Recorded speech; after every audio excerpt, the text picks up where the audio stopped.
رضا خان صاحب، انہوں نے آپ پر جو ہے نا کفر کا فتویٰ دیا ہے، ہمارے اکابر پر جو ہے نا کفر کا فتویٰ دیا ہے، تو یہ کفر کا فتویٰ انہوں نے بھیجا دیا ہے.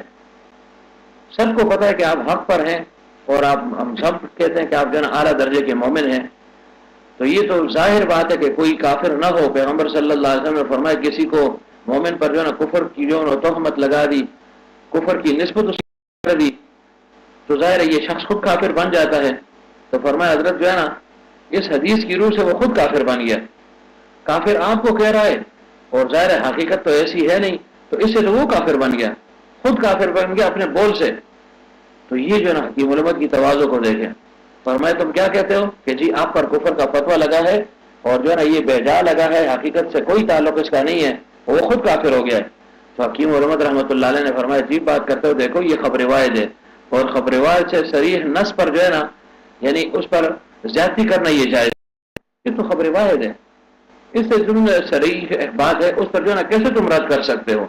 اور فرمایا دیکھو وہ جو احمد رضا خان صاحب نے ہمیں کافر کہا ہے، جو کفر کا فتویٰ ہم پر دیا ہے، مجھ پر دیا ہے، یا خلیل احمد سہارنپوری رحمۃ اللہ علیہ پر دیا ہے، یا نانوتوی رحمۃ اللہ علیہ پر دیا ہے، یا گنگوئی رحمۃ اللہ علیہ پر دیا ہے، مختلف باتوں پر دیا ہے. گنگوئی رحمۃ اللہ علیہ پر تو اس بات پر کہ گویا رشید احمد گنگوئی علیہ کہتے ہیں کہ نعوذ باللہ خدا جھوٹ بولتا ہے. یہ ایک لمبی بات ہے بہرحال کہ خدا جھوٹ بولتا ہے. اور نانوتوی رحمۃ اللہ علیہ پر اس وجہ سے کہ یہ ختم نبوت کے منکر ہیں، ان کا یہ خیال ہے ختم نبوت زمانی اور مکانی ایسے ہیں، اس کے جو ہے منکر ہیں. اور حکیم علمت رحمۃ اللہ علیہ کے متعلق میں بھول رہا ہوں کہ کس بات کا کہا ہے کہ اس وجہ سے ان پر جو ہے فتویٰ لگ گیا ہے، اور خلیل احمد رحمۃ اللہ علیہ پر بھی وہ باتیں میں بھول گیا ہوں. تو بہرحال فرمایا کہ حضرت جو ہے نا آپ پر کفر کا فتویٰ لگا، خود جو ہے نا اس روح سے وہ کافر ہو گئے، حدیث کی روح سے. فرمایا نہیں، خبر روایت سے نص صریح پر جو ہے نا تم جو ہے نا وہ آگے نہیں بڑھ سکتے ہو، فتویٰ نہیں دے سکتے ہو. فرمایا دیکھو ان باتوں کو چھوڑو.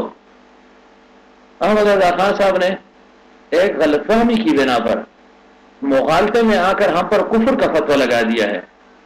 مغالطہ ہوا کہ شاید یہ توہین رسالت کر رہے ہیں، شاید پیغمبر صلی اللہ علیہ وسلم کی شان میں انہوں نے گستاخی کی ہے، اس وجہ سے انہوں نے ہم پر یہ فتویٰ لگایا. تو فرمایا تم سوچو، دل سے جو ہے نا یہ سوچو، کوئی پیغمبر کی گستاخی ہے تو کیا وہ جو ہے نا قابل گرفت ہے یا نہیں، اس کی سرزنش ہونی ہے چاہیے یا نہیں، کیا اس پر ارتداد کا یا کفر کا فتویٰ لگنا چاہیے یا نہیں. کہا تو بالکل لگنا چاہیے.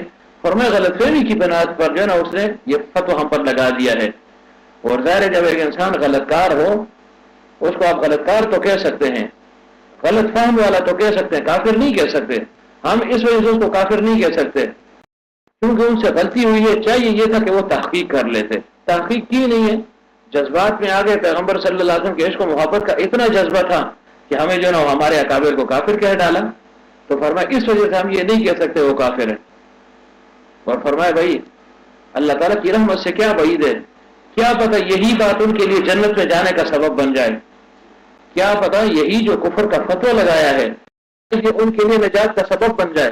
کہ اللہ تعالیٰ فرمائے گے احمد رضا خان تو نے جو ہے نا میرے حبیب صلی اللہ علیہ وسلم کے عشق و محبت میں جو ہے نا اتنا آگے بڑھ گئے، اتنی انتہا کر دی کہ دیکھو اتنے بڑے بڑے کبار اولیاء جو میرے خاص بندے تھے ان پر بھی کفر کا فتویٰ لگا دیا. چلو اس عشق و محبت کی وجہ سے تجھے جنت میں داخل کرتا ہوں. اس سے کون کر سکتا ہے؟ آج کل کوئی نہیں کر سکتا.